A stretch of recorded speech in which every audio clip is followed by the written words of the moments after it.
video, we're going to be speaking about Icwa, the Indian Child Welfare Act that was enacted in 1978 because of the disbursement of Native families or Native children that were removed from their home and their communities.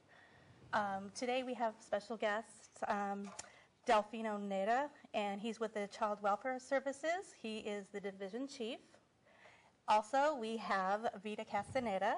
She is the Court Services Analyst with the Center for Families, Children, and the Courts with the Administration of the Courts. Welcome. Thank you. So, can you tell us a little bit about what you do with your job? Well, Child Welfare Services is the agency that provides investigative services to child abuse referrals. Typically what happens is we get a phone call or information from a reporting party that possibly child abuse could be occurring in a home. Mm-hmm. We have social workers that go out and investigate. Our first effort is to try to intervene with the family and provide services to the family in the home. Hopefully we can refer them to a community-based organization that can help the family without more intrusive interventions. But in the cases where abuse has actually occurred and the child's not safe in the home and we have to remove the child, then the child's placed in foster care or temporary foster care, and we file a petition at the court. And it's at that time where we make the official request of the family regarding Icwa. During our investigations, part of the routine investigation for the social worker is to inquire if the family has Indian heritage. One of the reasons we do that is because hopefully there's a little bit more resources available or different resources available for them. Right. But when we go to court, or there's a need to have court intervention, it's part of the Icwa requirement that we disclose if we come across any of that information or if the family has any knowledge about that. If there's any information that they think they have, then we go through a process where we notify the Bureau of Indian Affairs and all the tribes that the family might know about to see if they have anybody registered or if there needs documentation that we can use, and that's reported to the court. And then during the process that we work with the family, we have regular reviews of that to see if there's any services that we can provide, or hopefully that we can provide if the tribe has a resource family that we can use for placement of the child if need be. Oh, that's wonderful. And Vida, can you tell us a little bit about your job?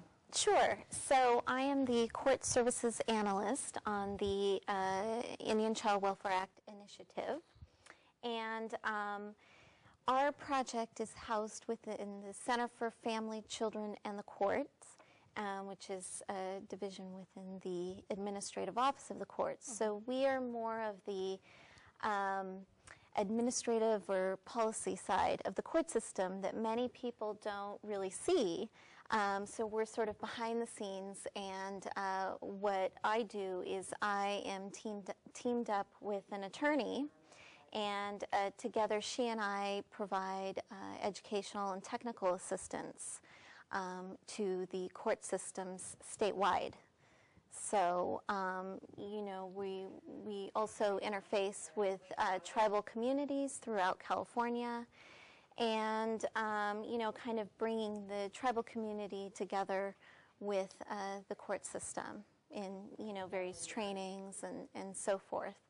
And I also wanted to encourage those out there to visit our website.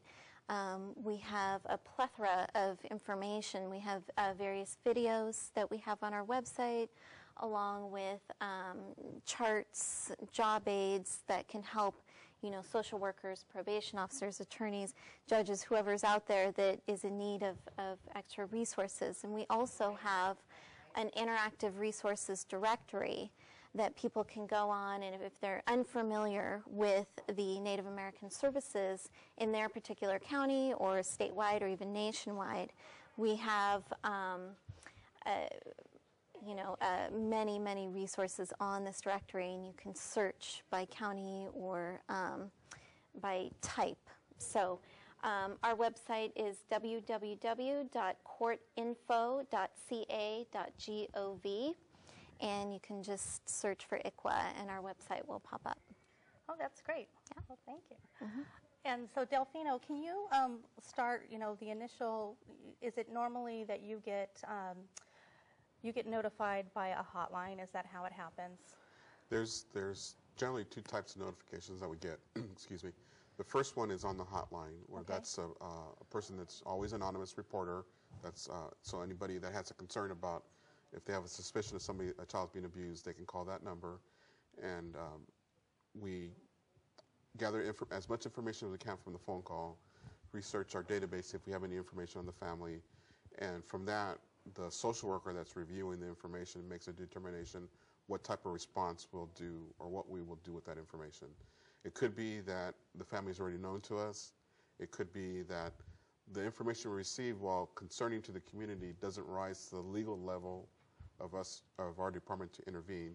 In that case, in this county, we have a program that's called differential response, and we refer that family to that program, and that program is actually administered by some community-based organizations, and they're the ones that contact the family. So it's meant to be less intrusive than a government social worker Right. showing up at the home. Is that the same program that is referred to as the front porch? Front porch. Okay. It's not a direct service where the public can go to, but it's something that once we've met the criteria for referring them to the front porch folks will go out and work with the family. If need be, they'll assist them in stuff. If there's a domestic violence issue or if there's a substance abuse issue that's just emerging, they'll work with a lot of those families. If our social worker has to investigate, then they'll sometimes do the investigation in conjunction with law enforcement. This is especially in cases where there could be criminal charges as a result of the investigation. So in terms of a sexual abuse referral or a referral of physical abuse on a child, if there's visible injuries to the child, we will work in conjunction with law enforcement investigating those cases. And if we find out that there's issues in the family, say that the most common thing in Santa Barbara County that there seems to be some kind of underlying substance abuse, that doesn't necessarily mean that we're going to remove children from the family. What it means is that we're going to offer services. It could be that we can still refer the family to a community organization, or we could refer them to our voluntary program. We have an extensive voluntary program in Santa Barbara County where families that are at risk for having the children removed from them voluntarily participate in the program with our social workers, and we link them up with services, provide them with ongoing counseling and drug testing if they need that, hopefully get them involved in some treatment program so that it avoids having the kids removed. So they become under your case management. Case management. Yeah, and how is it that it's determined how long case management will happen? In the voluntary program, legally, it's capped at a year.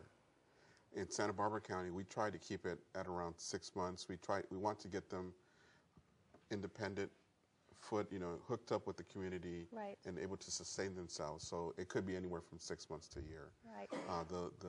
The statutory requirement in California is a year, and at that point, if we have to, then we could still petition the court, say whatever we're doing is still not really keeping the kids safe. But most likely, when kids are placed in foster care, what people tend to think is foster care, it's because situations it's so poor, deteriorate so much, or there is so much risk to the child that it's not safe in the home. At that point is when we need to develop resource families for children, and what people commonly think of foster care. So if we need to have a child removed from the home, our first place we look to is to their family. If there's a family member that we can place a child with, if not in a foster home, or depending on the age of the child, we might even look at group care. Okay, and so you're notified maybe in an interview with the parents that these are Native children. At that point, what is it that you do? Well, we always, no matter what the ethnicity of the child, we try to provide services in a culturally competent manner. The difference with the tribe is that our relationship with the tribe is not just an ethnic relation, how we view it, but Yes. the tribes are actually their own, nation entities. So it's almost like it is, in our view, kind of like dealing like we would deal with the Canada, Canadian or Yes. Mexican Yes. national, where you have to go through the process of letting their consulate know. But in the case of a tribe, it's really the bureau and